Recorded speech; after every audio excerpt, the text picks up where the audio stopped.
En este video vamos a resolver el siguiente problema.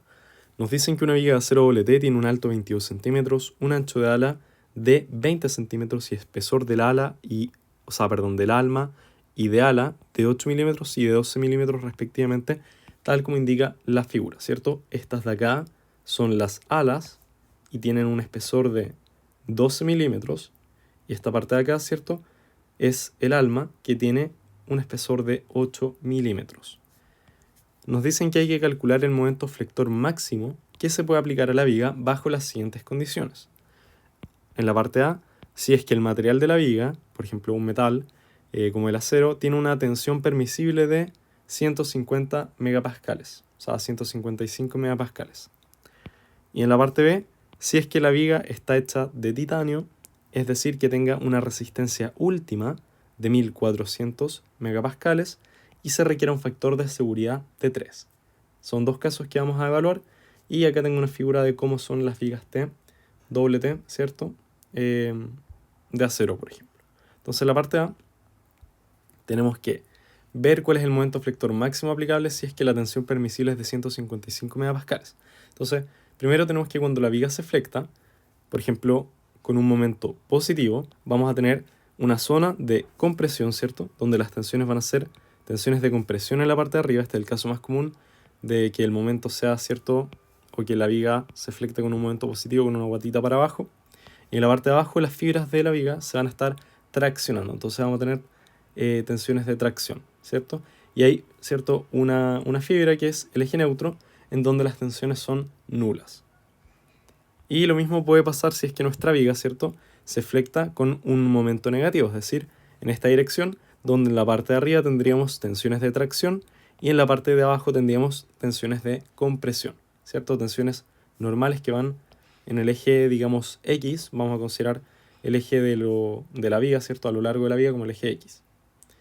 Entonces, las tensiones normales, sigma X, que estamos hablando, se relacionan con el momento flector aplicado según la siguiente fórmula. Está acá. Entonces, muy importante que esta fórmula lleva un menos adelante, ¿cierto? Este menos, vamos a ver para qué se ocupa o para qué sirve, pero básicamente es para tener en consideración que arriba hay tensiones de tracción o de compresión, o abajo hay tensiones de compresión o de tracción, dependiendo del caso, si es que es un momento positivo o un momento negativo. Y también depende, ¿cierto?, bueno, esta fórmula depende del momento aplicado, pero también depende de la inercia de la sección, que es una propiedad geométrica, y depende, ¿cierto?, de la distancia desde el eje neutro que nosotros estamos viendo, porque si vemos cómo es la distribución de tensiones, no es una tensión constante, sino que es lineal y va aumentando, por ejemplo, a medida que nos alejamos, ¿cierto?, del eje neutro. La tensión medida, por ejemplo, a un I, por ejemplo, de 1 centímetro, no es lo mismo que la tensión medida a un I de 2 centímetros, ¿cierto? Las tensiones van a ser distintas, una va a ser mayor que la otra. Entonces ahí este valor, ¿cierto? Esta es la verdadera variable en la que nosotros vamos a ir calculando las tensiones en cada punto. ¿Ya? Entonces muchas veces intenta calcularlo en el punto de tensión máxima, ¿cierto? Eso es lo que vamos a ver en este caso.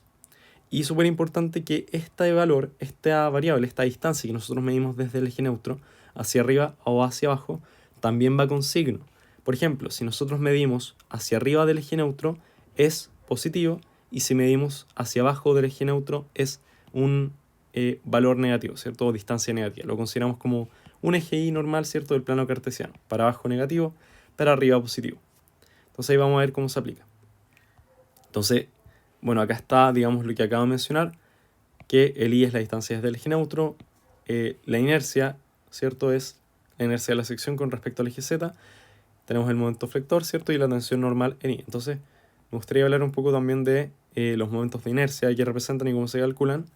Por ejemplo, para una viga, ¿cierto?, rectangular de ancho B y altura H, tenemos que está ubicada, ¿cierto?, de forma que el eje X es el que va longitudinal a la viga. Esa va a ser, digamos, esta especie de convención con la que tratamos los ejercicios. Entonces, por ejemplo, la inercia en Z, que es la que vamos a estar ocupando, es aquella, ¿cierto?, que representa o que se da cuando nosotros aplicamos un momento en esta dirección, en un momento en Z, ¿cierto? Donde digamos como que la viga se flecta en torno al eje Z, ¿cierto? Si lo vemos ahí, en torno al eje Z. Por eso es la inercia en Z. Es una medida, digamos, o una propiedad geométrica dependiendo de cada eje. Entonces, por ejemplo, acá una inercia en Y sería una inercia de la viga flectándose en torno al eje Y, ¿cierto? ¿Y cómo sería, por ejemplo, una con respecto al eje X? Sería, ¿cierto?, una especie como de torsión que se da en la viga. Pero no me dio para dibujarla porque no cabe en este caso. Entonces la que vamos a estar ocupando obviamente es esta, ya que la viga se va a estar flectando con respecto al eje Z, si es que nosotros consideramos el eje X como nuestro eje longitudinal.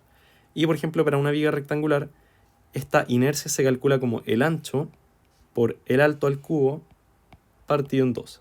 Y todo esto es con respecto a su centroide. Si es que nosotros medimos acá, digamos ahí está el centroide, si nosotros medimos, digamos ahí, esa inercia, va a calcularse de esa forma. Si es que lo medimos en otro punto, ¿cierto?, vamos a tener que ocupar teorema de Steiner, ¿sí? Entonces, vamos al problema, en donde nos dicen que hay que calcular la inercia de la sección. Entonces, por ejemplo, en primer lugar, deberíamos localizar el eje neutro, ¿ya? Porque ese es como el primer parámetro que nosotros tenemos que utilizar para empezar a calcular cosas. Entonces, por ejemplo, cuando la viga es simétrica en Y, ¿cierto?, el eje Y es este, y está en el rango lineal elástico, el eje neutro va a estar ubicado en el centroide de la viga. Entonces, si nosotros nos fijamos en esta viga, es doblemente simétrica. Eso quiere decir que tiene simetría con respecto a ese eje y simetría con respecto a ese eje. Es totalmente doble simétrica. Entonces, en ese caso, es como bien obvio que el eje neutro o el centroide de la sección va a estar ubicado justo a la mitad, que es aproximadamente 110 milímetros. ¿Ya? Pero igual lo vamos a calcular para que veamos que calza con esa suposición. Entonces, ¿cómo se calcula un centroide de una sección? Vamos a calcular obviamente un centroide de área. Y eso se hace, ¿cierto?, sumando cada componente, ¿cierto? Nosotros vamos a dividir en 3 componentes rectangulares y vamos a calcular, ¿cierto?, sus áreas, 1, 2 y 3. Y también vamos a calcular su distancia hacia su centroide individual. Bueno, lo tengo más abajo, ahí lo vamos a ver cómo se hace. Desde un punto de referencia. Entonces vamos paso por paso. La sección se divide primero en áreas rectangulares. Tenemos el área 1, vamos a definir, ¿cierto?, como primer área este rectángulo acá. Vamos a definir como segunda área este rectángulo acá. Y esta tercera área como ese rectángulo ahí. Entonces lo que siempre se hace en estos ejercicios es intentar simplificar o llevar las cosas al caso más sencillo, que es rectángulos. Entonces vamos a tener, como digo, 3 áreas, ¿cierto? Por ejemplo, el área 1 se calcula como el espesor, 12 milímetros, por 200, que es el ancho, ¿cierto? Todo está en milímetros, me da un área de 2400 milímetros cuadrados. El área 2, lo mismo. Su alto, ¿cierto?, es 196 milímetros, y eso yo lo multiplico por 8, que es el espesor del alma. Entonces, me da un área de 1568 milímetros cuadrados. Y análogamente, ¿cierto?, yo tengo que el ala inferior, que es, yo definí como área 3, ¿cierto?, tiene, ¿cierto?, un área de 12 por 200, que es igual, ¿cierto?, al ala superior.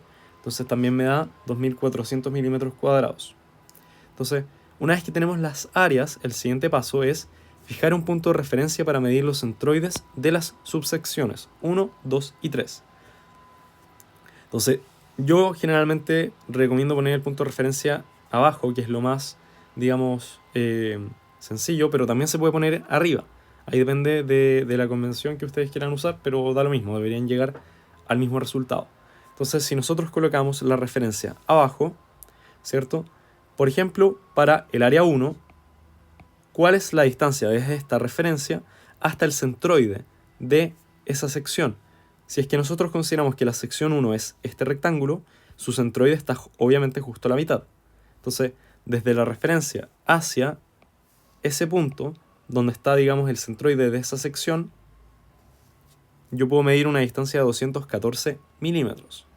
Si yo mido, por ejemplo, también la distancia hacia el centroide de esta sección de acá, que es el área 2, yo voy a tener que es una distancia de 110 milímetros. Y análogamente, por ejemplo, para esta parte de acá, que es el ala inferior, ¿dónde está ubicado su centroide? Está obviamente justo a la mitad. Y si esto tiene un espesor de 12, ¿cierto? Esta distancia que yo mido desde la referencia hasta ese centroide de la sección 3 son 6 milímetros, es la mitad. Entonces ahí tengo las distancias desde la referencia hacia el centroide de cada una de las subsecciones. Entonces, si yo hago eso, obtengo esas distancias y ya puedo meterme a la ecuación donde puedo encontrar dónde está el centroide de la sección, que ya dijimos que está muy probablemente justo a la mitad, en los 110 milímetros. Pero vamos a ver matemáticamente que esto se comprueba. Entonces, vamos a calcular ahora el centroide, ¿cierto? Como la sumatoria de el área 1 por la distancia hacia su centroide desde la referencia, por el área 2, o sea, más el área 2 por el I2, ¿cierto? Que es la distancia desde la referencia hasta el centroide del área 2. Y el área 3 se la sumamos también, donde multiplicamos por el I3, que es la distancia desde la referencia hacia, bueno, en este caso es esta, hacia su centroide individual. Entonces, serían los 2400 milímetros cuadrados del área 1 por los 6 milímetros, ¿cierto? Bueno, acá los tengo dados vuelta, obviamente. Esto, por ejemplo, si queremos ser consistentes, lo voy a mover para allá. Disculpen por ese error. Ahí sí. Entonces, el área 1, 2400 milímetros cuadrados, multiplicado por la distancia hacia este punto, que es el centroide del área 1. Entonces serían 214 milímetros, más 1568 milímetros cuadrados, multiplicado por la distancia, ¿cierto? I2, que son 110 milímetros, más 2400 milímetros cuadrados, el área 3, por la distancia desde la referencia hasta su centroide, 6 milímetros. Y ahí tenemos, ¿cierto?, la parte de arriba.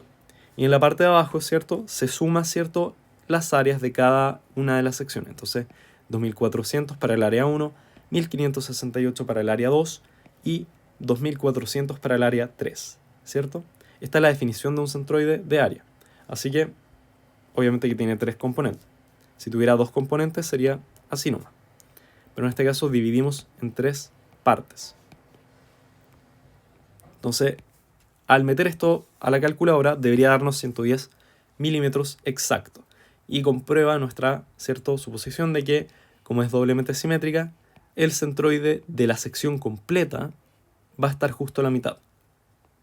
Entonces, una vez que ya conocemos dónde está el centroide y equivalentemente el eje neutro, ¿cierto?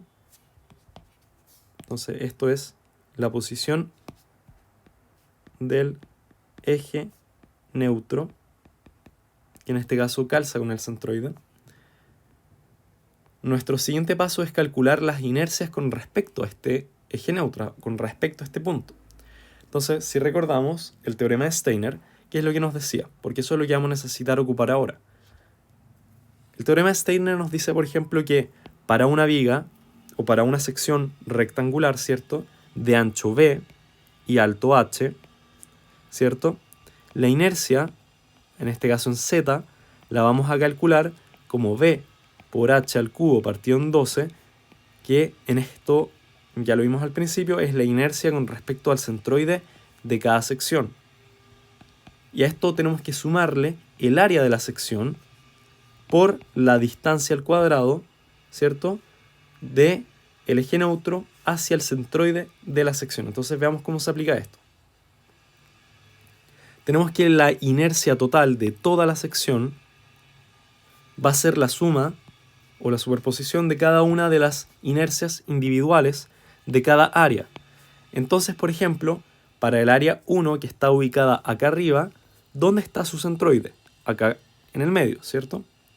Entonces, si nosotros calculamos cuál sería la inercia con respecto al centroide, con respecto a este punto, tendríamos simplemente que calcular el ancho, ¿cierto?, que es 200, ahí tengo la fórmula, ¿cierto?, acá, que es 200 multiplicado por el alto, que son 12 milímetros al cubo partido en 12. Pero obviamente a mí me interesa calcular todo con respecto al eje neutro, que es este punto de acá. Entonces yo tengo que sumar el área, que son 2400 milímetros cuadrados, 2400 milímetros cuadrados, por la distancia al cuadrado desde el eje neutro hacia el centroide de la sección, que son 104 milímetros, ¿cierto? Desde acá, desde el punto del eje neutro hacia el centroide, son 104 milímetros.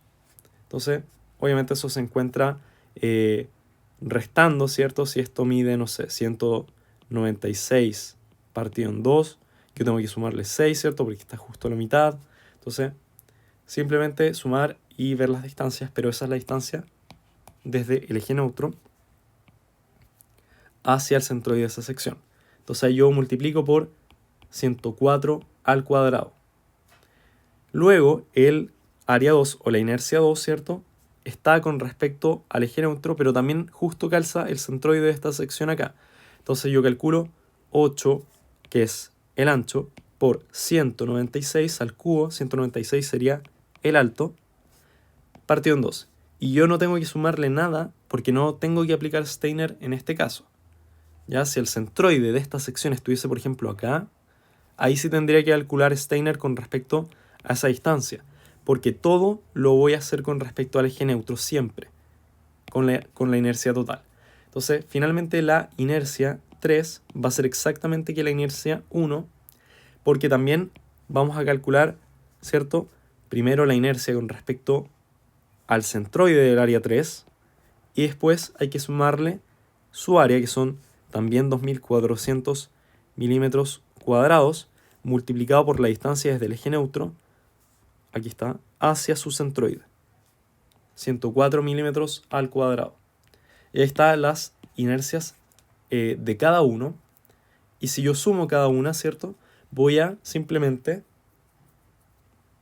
obtener cuál es la inercia en Z total. Entonces, por ejemplo, inercia en 1, inercia en 2, inercia en 3, los valores que me dan, ¿cierto? Son 25,9872, acá le puse hartos decimales, por 10 a la 6, ¿cierto?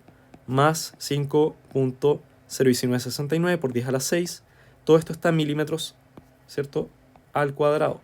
Voy a poner el paréntesis ahí.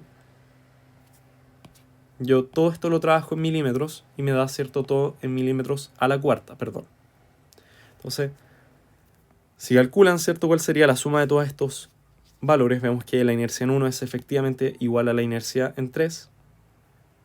Tenemos que el resultado total es 5.7 por 10 a la 7 milímetros a la cuarta. Acá yo no me compliqué con tantos decimales, sino que basta con aproximadamente 5.7.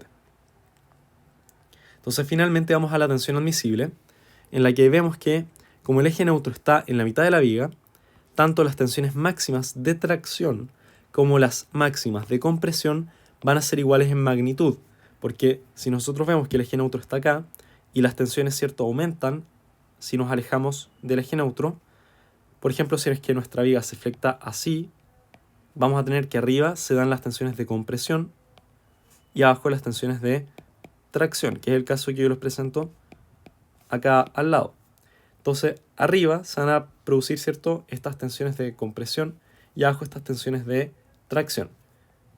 Entonces, acá podríamos tener una discontinuidad, ¿cierto?, por ¿cómo se llama?, por este cambio, ¿cierto?, de sección. Obviamente quizás acá justo no calce que sean lineal totalmente, pero para explicar la idea de que en los bordes, ¿cierto?, se producen las tensiones máximas. Y en este caso, por ejemplo, podría ser la de compresión arriba y la de tracción abajo.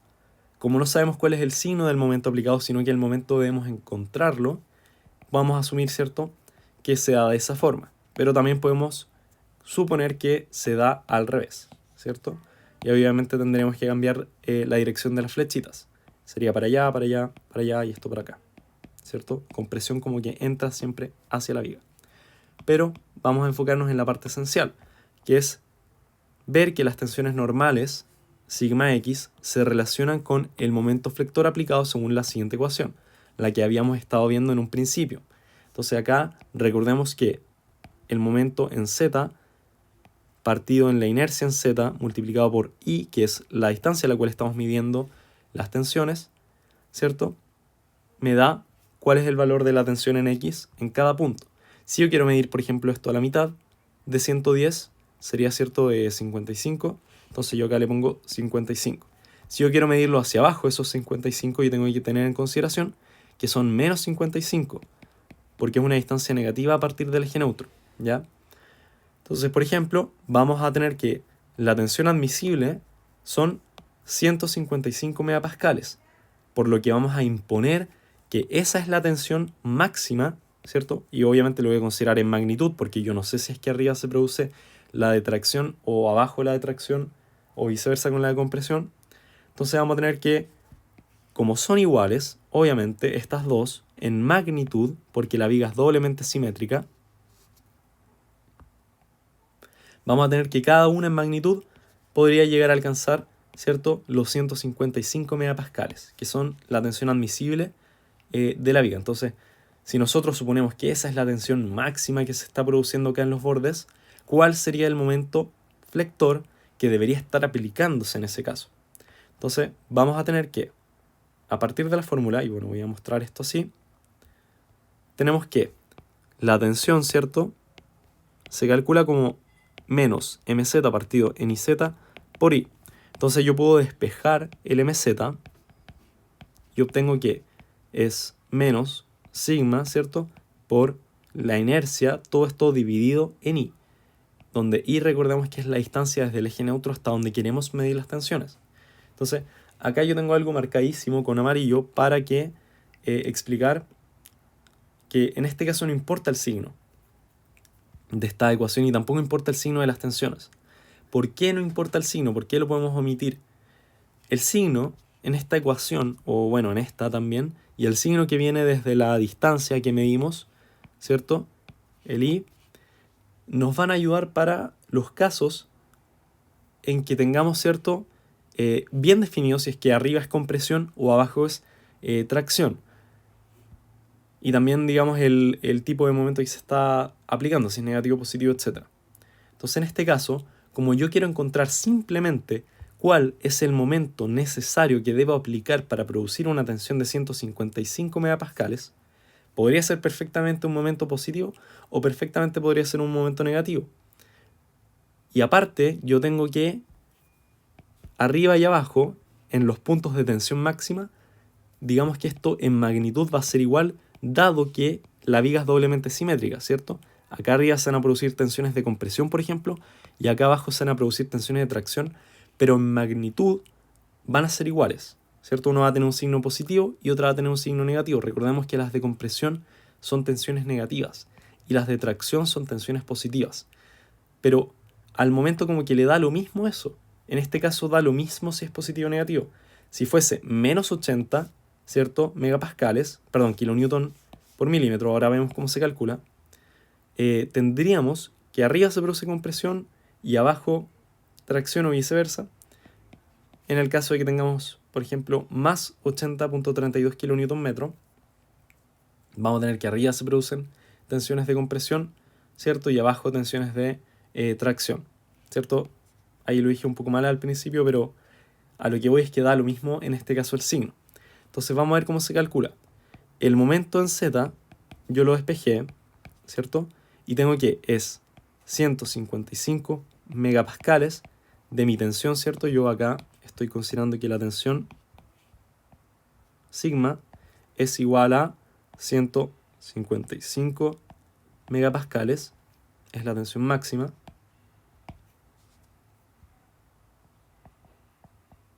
tensión admisible, y todo esto lo multiplico por la inercia de la sección, que habíamos calculado que era 5.7 por 10 a la 7 milímetros a la cuarta. Y todo esto dividido en, ¿cierto?, los 110 milímetros.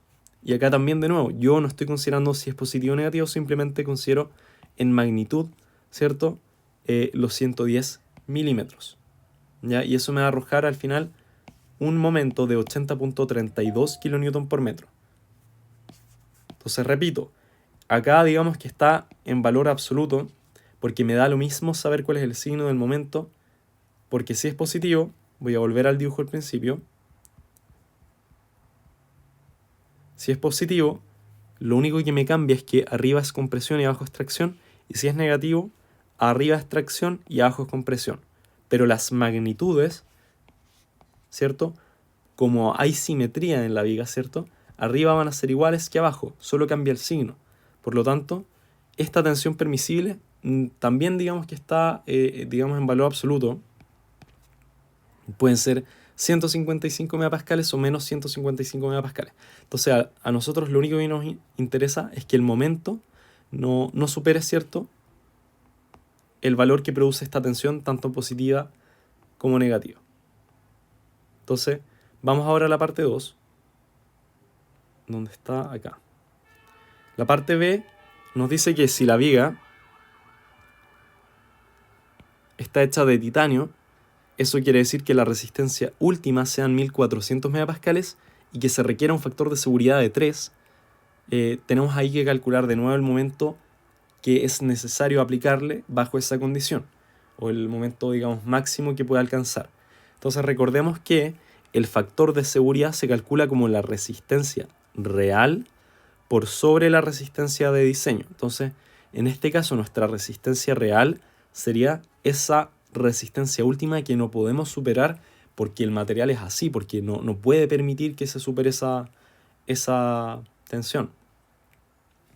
Y también abajo vamos a tener una tensión, digamos, admisible o la de diseño, que es la que vamos a tener que calcular ahora en un momento. Entonces, también tenemos que el factor de seguridad impuesto es de 3. Entonces, queremos llegar, digamos, a un tercio, o ver, ¿cierto?, cuál es el momento necesario que hay que aplicarle para llegar a un tercio de ese valor de la tensión, ¿cierto?, última. Entonces, simplemente el factor de seguridad es 3, ¿cierto? Tengo que son 1400 megapascales la tensión última, y abajo tengo esta tensión admisible que la debo despejar. Entonces voy a trabajar con 466.7 megapascales, ¿ya? Ese, digamos, va a ser nuestra tensión de diseño, la que vamos a ocupar para encontrar cuál es el momento necesario para producir ese valor de tensión. Entonces, de nuevo, con la fórmula del momento, ¿cierto?, yo omito el signo, tengo que la tensión es 466.7 megapascales por 5.7 por 10 a la 7, que es la inercia, milímetros a la cuarta, y todo esto dividido en 110. ¿Y por qué en 110? Porque, bueno, yo estoy suponiendo que, obviamente va a ser así, que las tensiones máximas se van a producir en las fibras más externas. Y de nuevo, a mí me da lo mismo si es arriba o es abajo, porque sé que van a ser iguales en magnitud. Entonces me da lo mismo eso. Por lo tanto, yo resolviendo eso o calculándolo, me da al final que es un momento de 241.84 kN por metro. Ese es el momento necesario aplicable para producir, ¿cierto?, una tensión en la fibra más externa de 466.7 megapascales, que está obviamente con un factor de seguridad de 3, porque lo que realmente resiste la viga son 1400 megapascales, pero a nosotros no nos interesa que llegue, ¿cierto?, a esta tensión, porque obviamente estaríamos jugando con las cosas al límite. Por eso se ocupan estos factores de seguridad de 3. Entonces, con esto nosotros sabemos que, por ejemplo, nuestra viga no la vamos a tener que cargar más allá de 241.84 kN si es que estamos diseñando un galpón o cualquier otra cosa con vigas de acero o de titanio en este caso. Entonces, ese es el ejercicio, espero que se haya entendido, y si no, cualquier cosa me avisan.